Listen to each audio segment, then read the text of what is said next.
So that's a nice mug you have there, Jamie. I don't know what it means, though. Oh, you know what? It says, "Don't make me keelhaul you." So a keel haul. What is a keel haul? Keelhaul is something pirates used to do to punish those who weren't listening. I seem, I'm a sailor, so I kind of, use this as my motto. When you get out of control on my boat, I say, hey, don't make me, I'll give you 2 keel hauls for that. And what happens is in the olden days, the pirate days, arg, they would take the person being disruptive or not being obedient, and they would tie lashings to his legs and lashings to his arms, and they would put actually, I think they only tied him to his arms, and they would pull him from one side of the boat all the way under the boat and then back up the other side under the water. And what happens, if you know about boats, is they get barnacles and all these shells that attach to the bottom of the boat, which become like razor sharp. So by the time he comes up, he's almost dead and he's bleeding, and it's just I thought it was a keel haul kind of day today. A day in the life of a pirate, I guess. That's Arg. I guess that's the last resort before you get to the walking the plank. Yeah, well, pretty much. I mean, I think they're both. I think I'd rather walk the plank than get keel hauled. Yeah. Well, there's no coming back from the plank, I guess. But Yeah.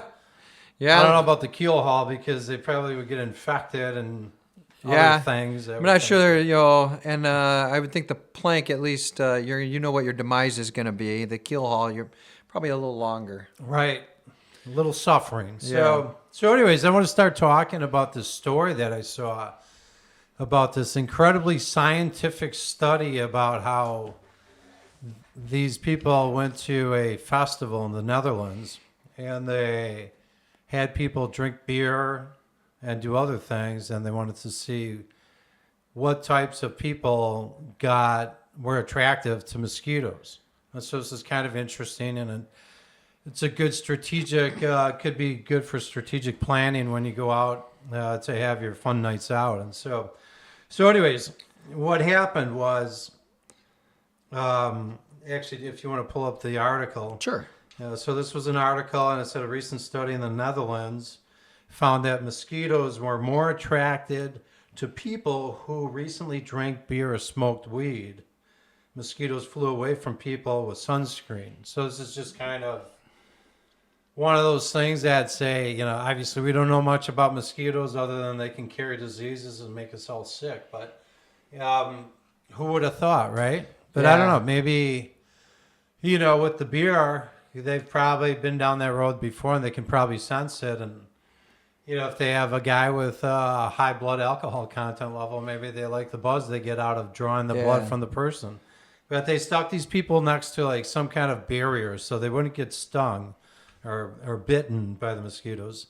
And the people who smoked weed or drank beer had the mosquitoes flock to them. Whereas like people doing other things like sunscreen, they actually flew away from them. So that's actually a nice... I guess that gives a kudos to sunscreen. Protection. You protect yourself from 2 things, right? Right, exactly. It's funny that you mentioned this. I had heard that there's really not much use for mosquitoes. I'm hoping maybe someone tells me different, but they actually found a way to eradicate all the mosquitoes in the whole world, and they wouldn't do it. Even though they could not find any adverse problem to having them eradicated. So I thought, well, that was kind of interesting. I'm like, well, why wouldn't we get rid of these? I mean, I can tell you, after it rains at my house, I'm like, they're swarming me, hundreds of them. Right. That's interesting. I'm not going to drink beer or wear sunscreen then. I don't know. Maybe some of that bourbon. I wonder how they react to bourbon if they like that too. But I don't know. It was funny that you say that on the bourbon trail. Uh-huh. I don't believe that I even got hit by a mosquito. So maybe that's a detractor as well. That could be. Yeah, very well could. So it's you had mentioned getting rid of the mosquito population. That would be interesting because I know that in the past, the United States, I think it was with flies. There were like these flesh-eating flies that were coming out of Mexico.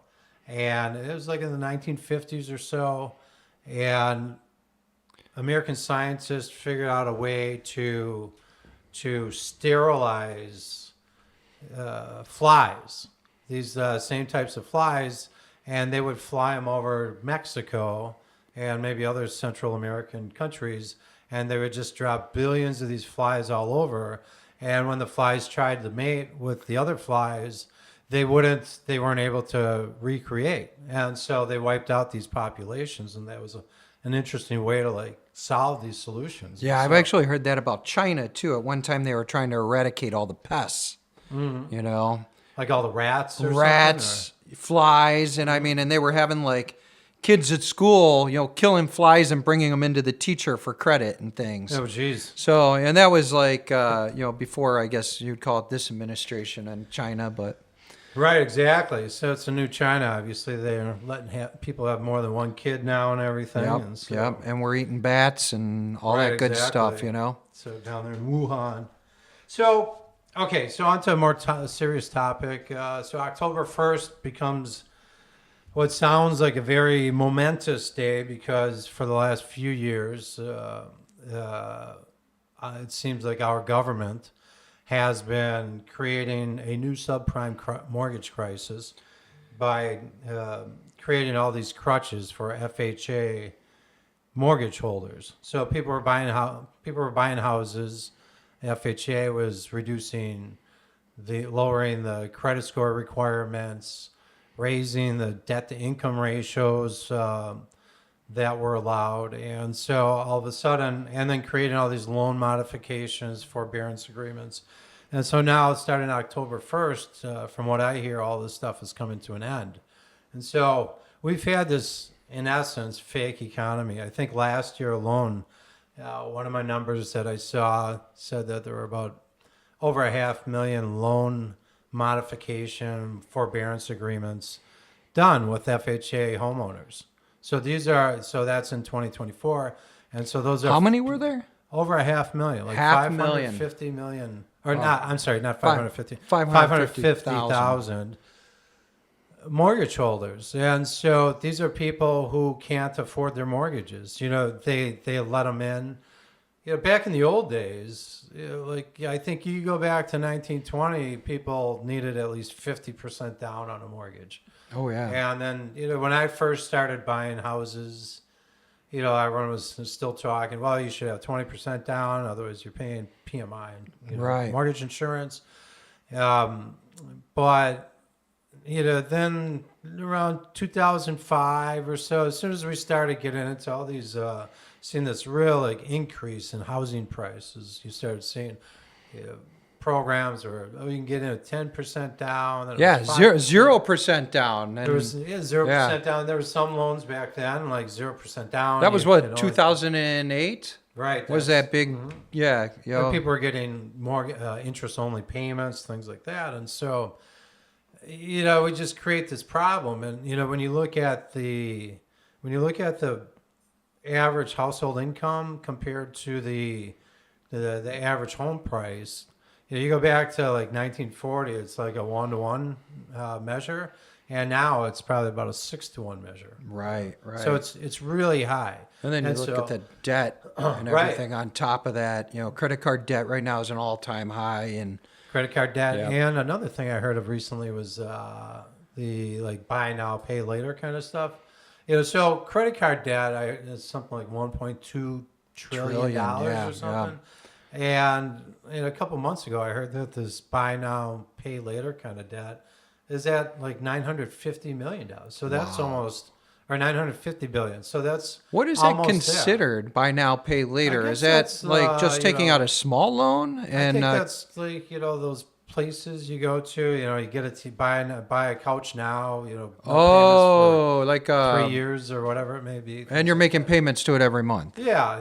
They have like a rent to own. different- Like an old rent to own kind of concept. And right? so that almost doubles the credit card. And so all of a sudden you've got all this consumer. Could that be debt. considered check into cash too? Like stuff Yeah. like that. Well, the check into cash, that's just that's just charging people like 10% Right, cash or check. right.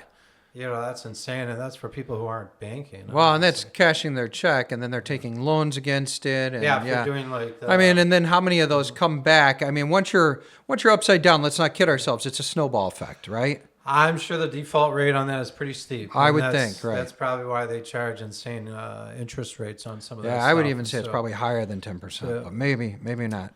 I'm sure I would have to guess so. Yeah. Yeah. And so but when you look at the housing, so we got through all this 2008, 2010, the big storm, and then all of a sudden, like the government's going to correct it, but then all of a sudden, you're coming up with these FHA programs that just create a new crisis because, and this is a government-backed crisis which means that if all of a sudden all the prices, real estate prices, start going down because people can't afford homes and people can't pay their mortgages, that's probably going to mean that Joe taxpayer is going to end up footing the bill. Yeah, I mean, it's on the always difference. the other guy who's paying the bill on it, Right. And that's like the credit card debt. A lot of these things are going to go into bankruptcy, and I don't know what the bankruptcy laws are at this time. I remember you used to be able to wipe it all out, but I actually think they tweaked some of that, and I think they make it a little harder. But I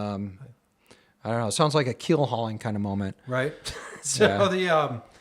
So we've got this housing situation where interest rates being 6.5%, 7%.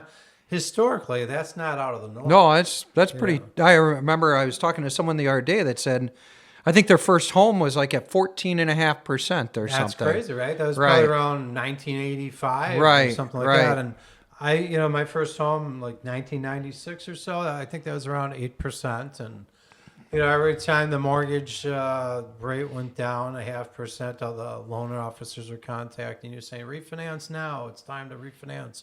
And they rode this gravy train all the way to 2008, obviously. Right. Well, and the other And thing so- about it is, I think a lot of this is, hitting, and don't get me wrong, I think houses are selling, but in certain areas like Florida and, Tennessee, I think things are slowing down there. I think things have slowed down in Florida, from what I can see.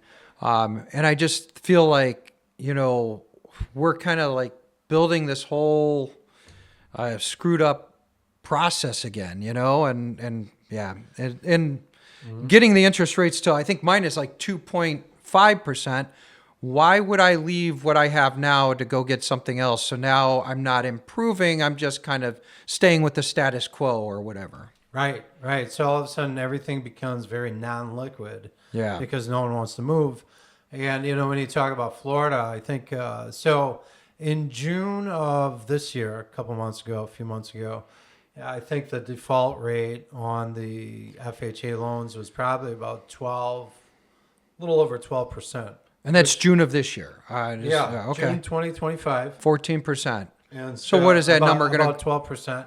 And that's, out of about 8 million FHA loans. So you've got about 1 million loans. And so if all of a sudden all these protections where the banks, they were saying, well, you got to go 90 days past due, and then we can talk to you about giving you a forbearance agreement where everything's just pushed to the end of your loan, or do some other kind of loan modification, maybe try to adjust the interest rate, maybe extend your loan out to 40 years. Right. With an Oh, so they're adjusting amortization. it on time period as well. Right. So there are all these I remember a different- 30-year loan used to be like a long time. I mean, That how is many a of us long are going to time, hit a right? 40-year loan? It's all of a sudden you're a slave to your house for your whole life. Right. So we talk about house poor. house poor, exactly. And so because then it gets exacerbated by the situation because so you buy this house, you got in at 3%, and your debt to income ratio was kind of maxed out, so you were kind of Right. living on thin margins to begin with. But then, especially when you look at Florida, so say you bought in 2021 and 2022, and then all of a sudden, you see another like 30% appreciation, and then your taxes go up by 30%. And your whatever insurance. Your You insurance. got the hurricanes and all the Right. other insurance, plus all the like insurance across America went up because you talk to, because I know I would talk to my agent. I mean, like, what the heck is going on here? I mean, I haven't had any claims. Why is this going up so much? Yeah. And it's all because the prices were going up throughout for all of the inflation, which meant all the building costs. And you're familiar with this.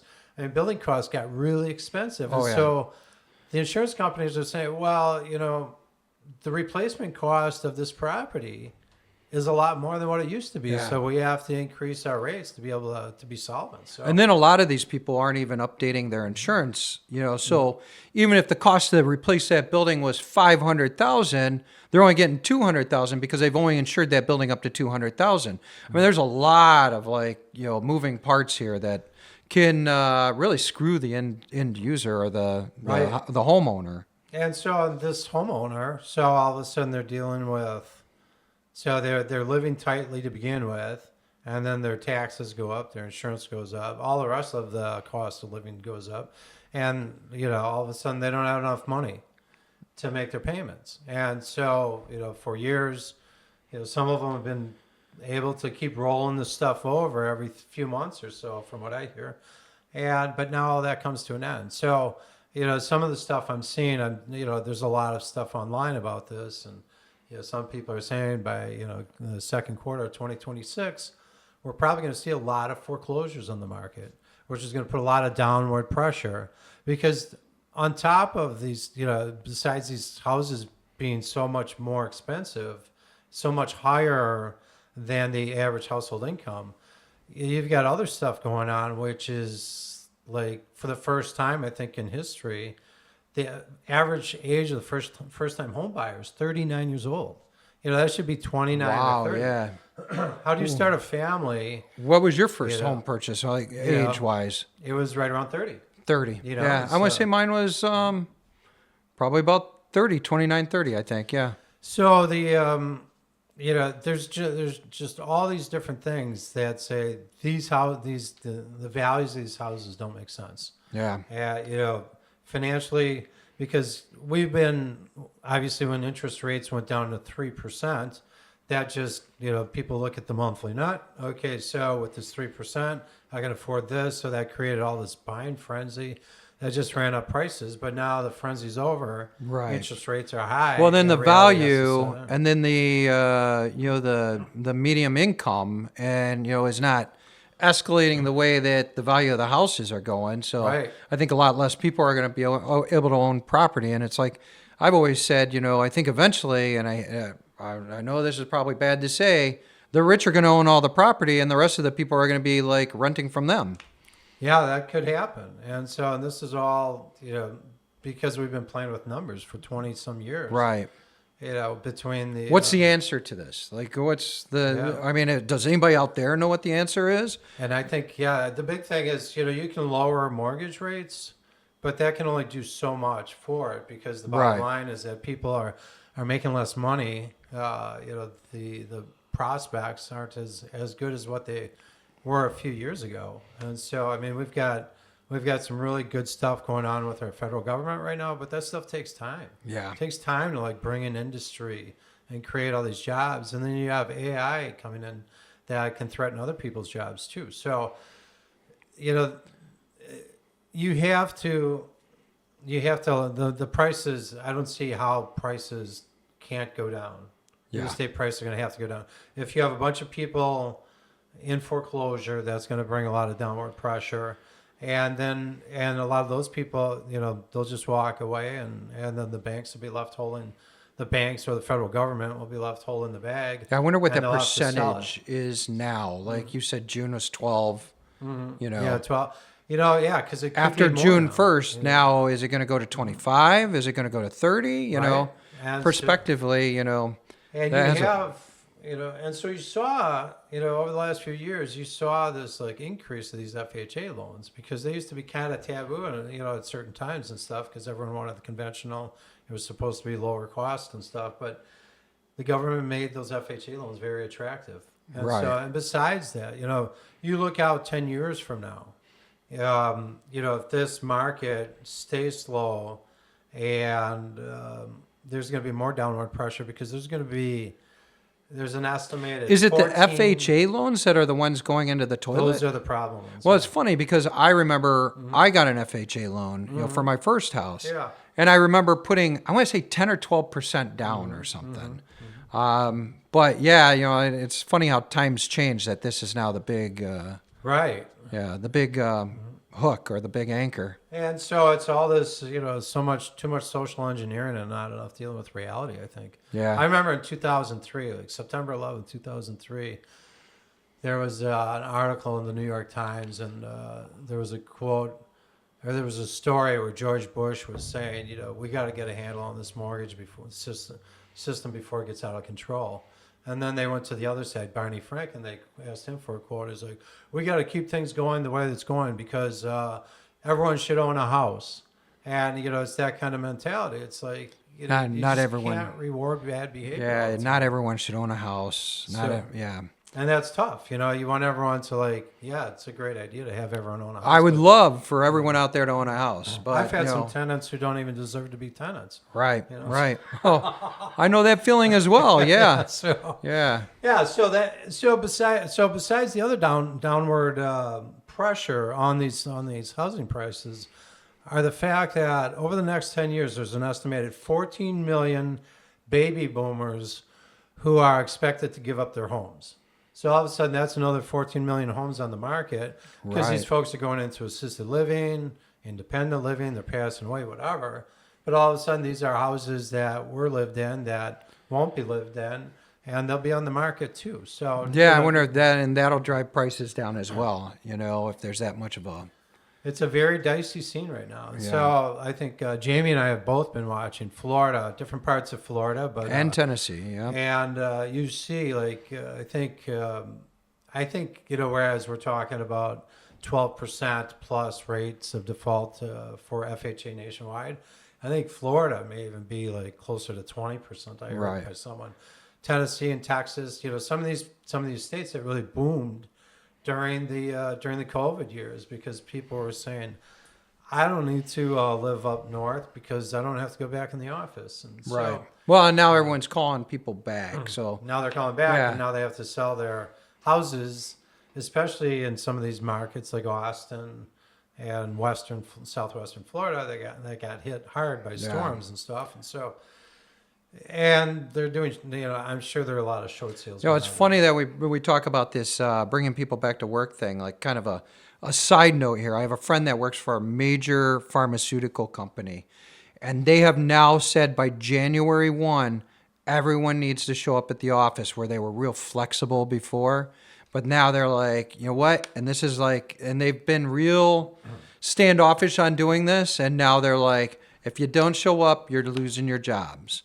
And I think, that's a crazy situation. And I remember when I ran a company, it was even through COVID, I mean, most of my employees stayed at home. I think there was 4 people in the company that came in, me and the CFO and sales manager and a couple guys in the warehouse, actually.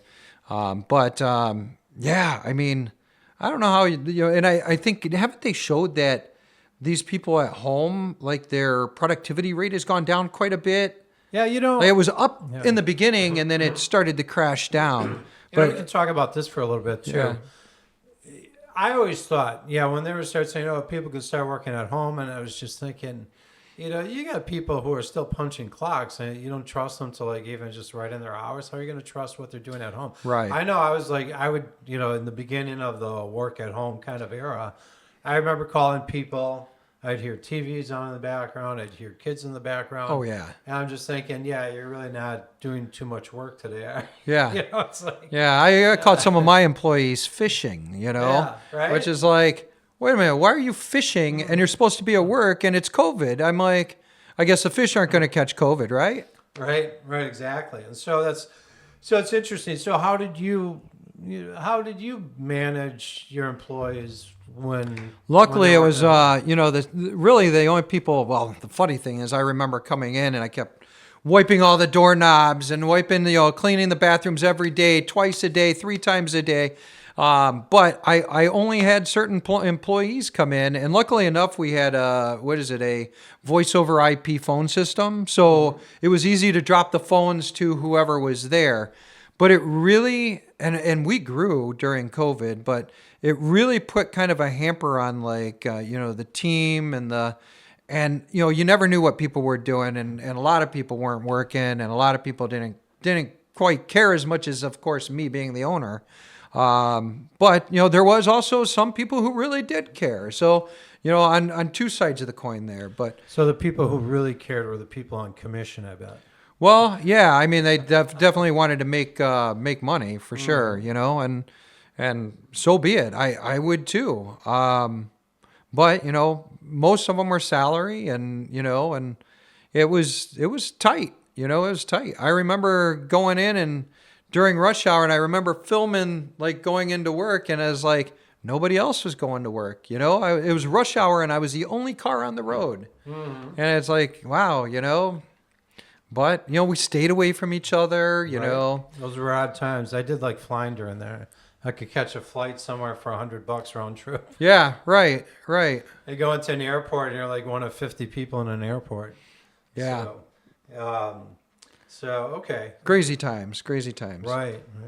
So what do you think about this Jimmy Kimmel thing? People are still talking about it. Wow. I think he just ticked more people off by his non-apology. I have to tell you, was I against what they did? Yes, I was. They shouldn't have taken him off the air, or they could have slapped his hand.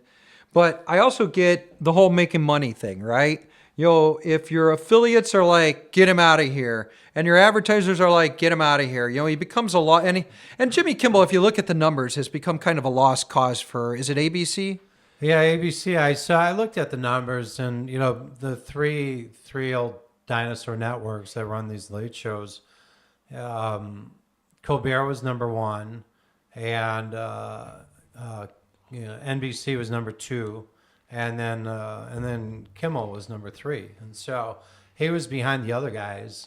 Where was Failure Fallon? So that he was number two. He was the NBC. Oh, he was okay. And so yeah, I mean he's he's the loser in the pack, obviously. Yeah. I mean, Gutfeld on Fox, which is obviously cable, not even broadcast, he's beaten them all. So yeah, which is kind of he comes on like a little earlier by me at least, and so that helps. Yeah. Well, I by the numbers and by what you need to do. Do I think free speech needs to be protected? Yeah. Charlie Kirk needed to be protected. Jimmy Fallon needs to be protected. Jimmy Kimmel needs to be protected. Do I agree with all of them?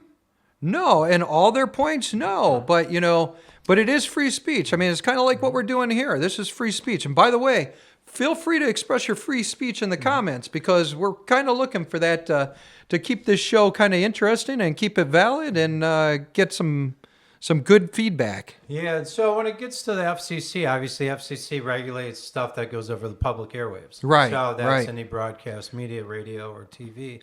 And, I think that they've admitted themselves that they have very little authority to really restrict, Yeah, it's not like they're going to shut them off, right? People are having these meltdowns about, was it Brendan Carr, the FCC commissioner, kind of saying that he's acting like the mafia, but it's not like he went in there. He's like, yeah, that's a nice network you got there. I'd be ashamed if something happened. Here, let me flip this switch and you're off the air, right? It's not like that. Yeah, maybe you could put a little pressure on them from a regulation standpoint. But then you look at it and you go, okay, they're blaming all of this FCC stuff, right?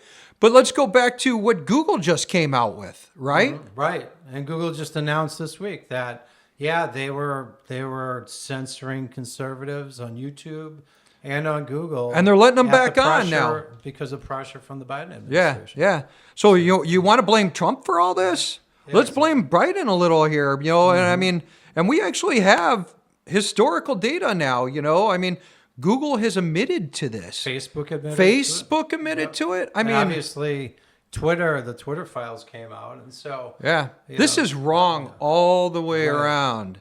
This is dangerous. Yeah, this isn't Pravda. This should be free speech, and tasteless speech like what Kimmel said about calling the assassin, Charlie Kirk assassin, a MAGA supporter. was obviously wrong, was dead wrong. Yeah. And it was just very distasteful. Yeah, And well, so- my whole thing on that is, when will you people learn to wait until you make an announcement or a stupid announcement of something like that? Wait until you have all the facts. Don't make yourself, I mean, it just makes you look like more of an idiot, right? Yeah. Right, right. And so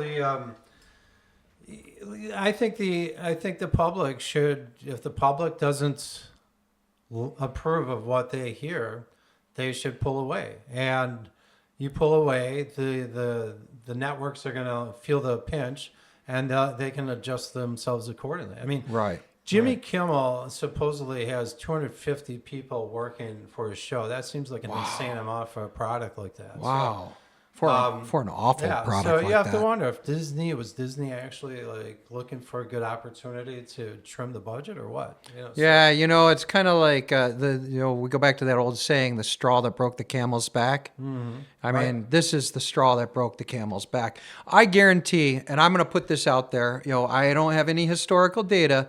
I guarantee Jimmy Kimmel's canceled by January 1. Okay, so let's hold them to that. Yeah. Yep. But bottom line is, let's let the market take care of itself, because Well, and the thing is, the users, they'll eat their own, The because the affiliates, the people watching the show, we've already seen a dramatic decrease. It keeps going down that way. I mean, it's upside down. They're not going to make a profit on it. They're going to see where they're going to cut expenses. Although they aren't the best at cutting expenses. Where I think I'd probably get rid of The View, but ABC is no friend to conservatives, it seems like, doesn't it?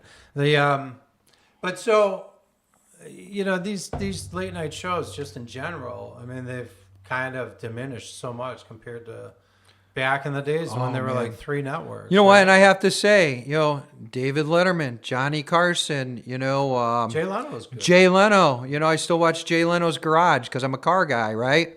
And always have, they never pull the political. I mean, you can look it up, but I've never seen any of those 3 pull the political card. And I'm sure, and I can tell you, David Letterman's a Democrat. Jay Leno, I have no idea what he is. I'd say he's probably more conservative. But and Johnny Carson, I think he even said something like, I just keep it to entertaining, right? And that's what you're paid to do. You're entertained. You're not there to enrage. Right, exactly. So why are we enraging the public on a left-hand side or a right-hand side to push our ideology, right? And maybe it's Kimmel's attempt to try to pick up some of those soon-to-be homeless Colbert fans. It's like, okay, look at me, I'm the lefty out here. Come by me. So right. Well, I don't know if there's any righties out there in that, except for Gutfeld. Yeah, Gutfeld. Exactly. Yeah. So it's interesting. And then when you look at the Google announcement, and I mean, go look this up. It's on the government website. You can read exactly what Google says. It's in the letter. YouTube was banned. And, it's funny, I watch a lot of YouTube. Actually, I watch more YouTube than what I thought. And I saw something like every day there's like 200 billion or something of people watching YouTube. And it's like, and I'd rather watch YouTube than other things. Self-created content is kind of like king in my world. But you can research this, and they're going to let the people that were actually, the conservatives come back and have their position, but they should have never taken it away, because it didn't go against their company rules or their company, what do they call it? The policies. They didn't go against their company policies whatsoever, and they took these poor people off the air. Right. Very much so. I mean, and look at what they did to doctors. The doctors, yeah. So they took away the ability to even professionally challenge other people's positions. Right. They threaten their professions by that. And so that was. And you're trusting the science, right? Right. The science that keeps changing. Right. So, yeah. But with the censorship, there's been too much censorship, and even ABC's being called out for some of its censoring of. There was an actress who just had a post, like a conservative post, at one point, and she got taken off her show. Obviously, Roseanne Barr had a controversial statement. Yeah, well, and she was removed, you know. Yeah, she was So taken aren't off we, right you away, know, yeah. aren't we talking about the same thing here, you know, as the Roseanne Barr was just as probably, I don't know, maybe it was a little worse than Kimmel, but, you know, I don't know. You know, I had to go back and check on what she said. So, Yeah, well, we appreciate you tuning in. We especially want comments. We want topics you want us to cover. You know, want topics that you can sit in the car and go, "Oh my God, that's what I was thinking," or "Oh my God, that's stupid," or "That's what these guys are idiots," or something. You know, but we definitely want to keep this forum open. Like the free speech thing, we're all for free speech here. you betcha. You can like us, hate us, tune us in, tune us out. You know, we're just here for you to kind of, you know, set back and maybe get a different perspective from. All right. Thanks for watching. Yeah, appreciate it. Come back and see us.